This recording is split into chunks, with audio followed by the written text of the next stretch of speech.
let's talk about wedding songs, guys. So wedding songs, of course, they are sung in a wedding. They are songs that we really fancy because of how they make the mood very merry in weddings, okay? I believe in every culture wedding songs are sung, whether it's from the indigenous categories, the Digo, the Kikuyu, the Luya, we have their own wedding songs. Unfortunately, when you tell our children to sing songs, they'll go for the current that are appearing on the media. But anyway, let's analyze these songs that they sang. Let's start by maybe discussing what we expect in a wedding song, then we can proceed. So as I told you, or as I started my discussion, wedding songs are traditional and contemporary songs performed during marriage ceremonies to celebrate the union of a couple, express joy and blessings, as well as reinforce cultural values related to family, love, and community. Now, of course, we expect that wedding songs are supposed to be poetic, very poetic. The choice of words should flow so that they offer us rhythm, okay? The other thing, they are supposed to have cultural symbols and idiomatic expressions. For example, if a society values cows, then the wedding song might appear to give us that. If they think that a woman is supposed to protect their home or a man is supposed to do so, the wedding song will bear such.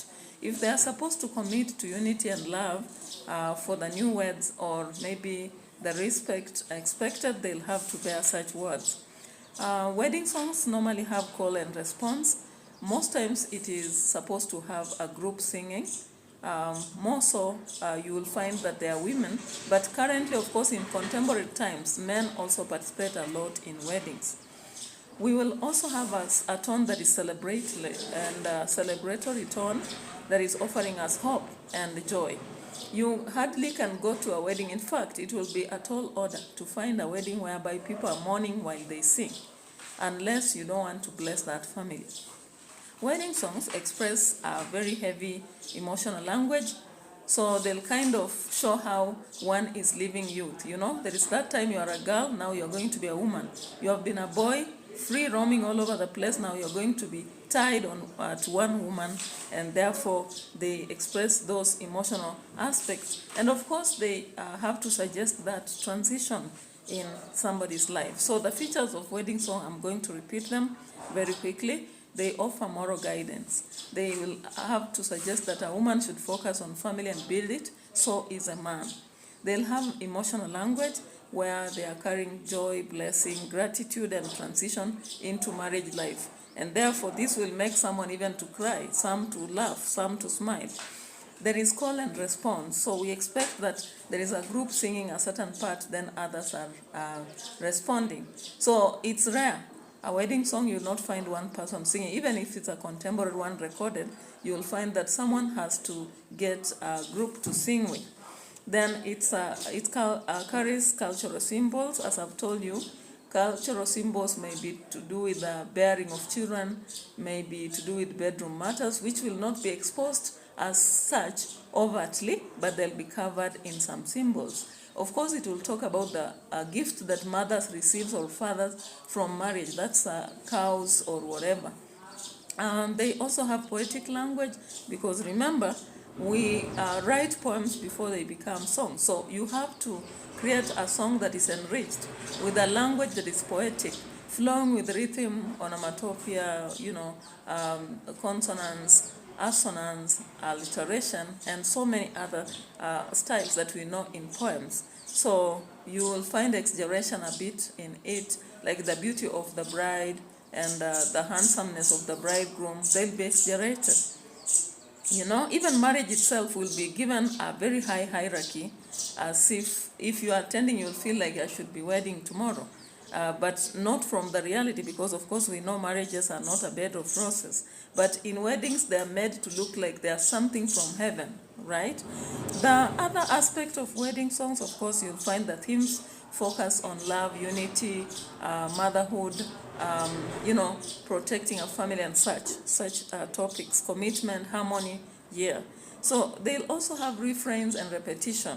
So you find that a wedding song, maybe you talk about now it's time, you're transitioning our daughter get to become a woman you should be, get to be a man you should be. So such lines will be repeated, and there will be a lot of refrain in that. Of course, you'll see in the example I'm going to attach here at the end what we did in our class. Wedding songs are supposed to also have traditional rhythm and style. If you listen to the Kisii wedding song, it will not look the same as Luhya wedding song. It will not be similar to Luo wedding song, and neither will it be similar to Tunisia wedding song, South African wedding song, or let's say now the contemporary American, British, or whatever, Uganda wedding song. So they'll vary. You've looked at Ghana, and I've seen a lot of weddings from Nigeria.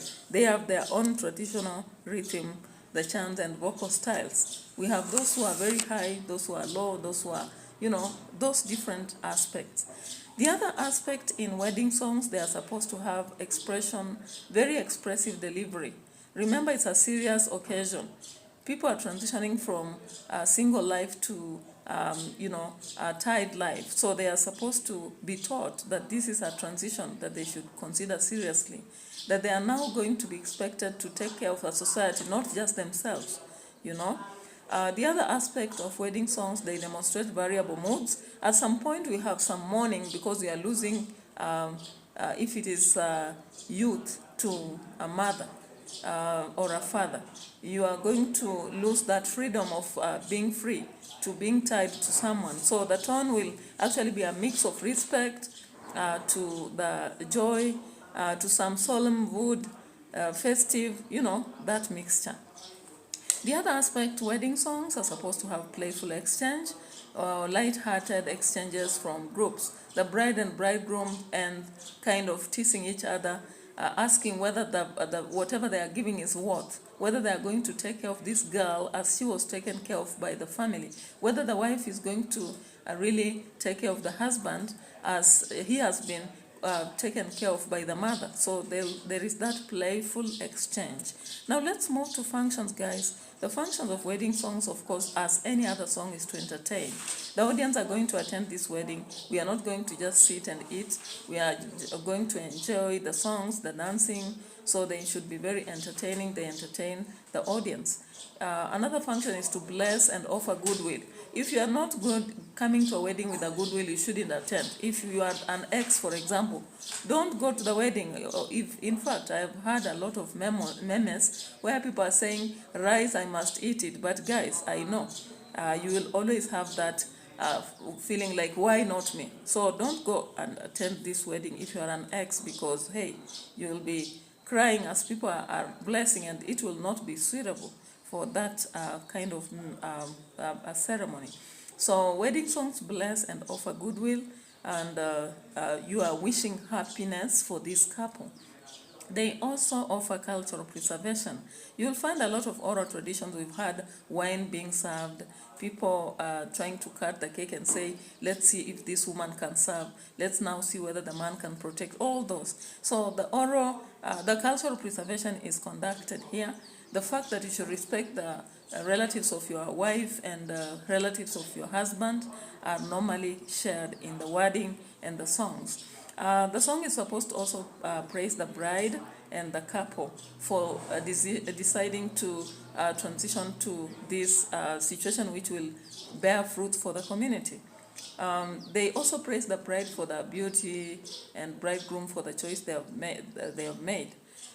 They create a suitable mood, that is the merry, festive mood for the wedding. If songs are not there, I can imagine a wedding with silence totally. It wouldn't be very appropriate. They also offer guidance and reminders, guidance to the wife that you've been festive with your girlfriends all over the place, you've been going freestyle. Now it's time you'll be asking for permission, maybe, or reporting to somebody. You as a man, you've been free, not asking anybody whatever you do, maybe dating a variety of girls and so forth. So this song will tell you now you are tied to one woman and you need to focus. They also affirm marriage values. Like in a marriage institution, what do we expect? So some of the words within the song will affirm that. The last aspect is they normally offer community involvement. A wedding is not just a one-man show. I've heard people say it's just a formalization of bedroom matters, but come on, it also comes to offer the situation that, yeah, as you're marrying in a different community, and that's why we have very many people from different two communities, your community and their community, meeting together. Now, the other important thing you need to know about wedding songs is to understand the key aspect in it. The themes and message. Of course, the theme is about love, unity, commitment, blessing, social responsibility. Then we have language use, celebratory language, of course. Very everyday expressions will be used. Poetic language, where we have repetition, rhyme, metaphor, imagery, expressiveness through exaggeration. I've talked about the sound devices. It should have a structure that is short, repeated, with call and response. Okay? Yeah, short, repeated chorus, call and response. Then the tone should be joyful, hopeful, loving, celebratory. The cultural context will be very much familiar based on the couple. We must have symbolism. The aspect of bearing bedroom matters are not said overtly, but they come about in the songs. The voice and the perspective. Of course, we have personal and direct address to the loved ones, that is the parents and any other person who loves you. The subject matter in wedding songs, what do we expect? We expect love and unity, blessings, social roles, education, transition, cultural expression, family dialogue, spiritual meaning. Because spiritual aspect is always there. The blessing, whether it's a traditional wedding or a current contemporary, we must see that. The last aspect you must understand is how to perform wedding songs. The occasion, of course, must be wedding, so with that celebratory, joyful situation. The audience are expected to participate, whether it's just by singing, whether it's by watching and smiling, dancing along, yeah? Vocal expression through diction, pitch, rhythm. I've told you, whether it's Africa, America, India, wherever, it goes by the society where the wedding is taking place. There must be coordination with unified movements, timing, harmony, performance. Remember, the words will be walking maybe towards the audience. There is an aisle raised for that.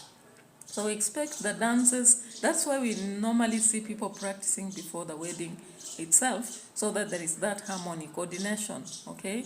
It doesn't just look ugly.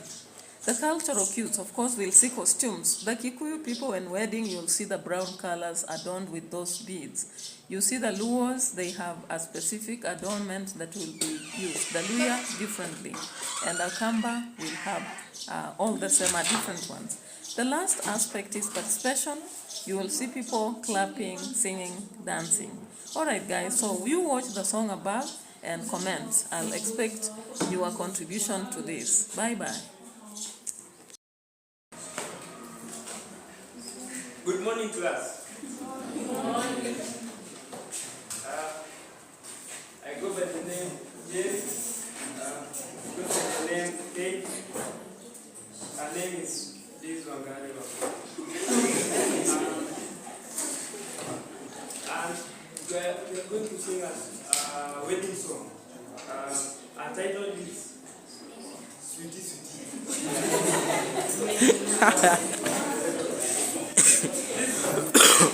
This song was sung by 7 people from Tanzania. So we are going to try our best to sing this song. If you know the song, you can join us. So we just laugh.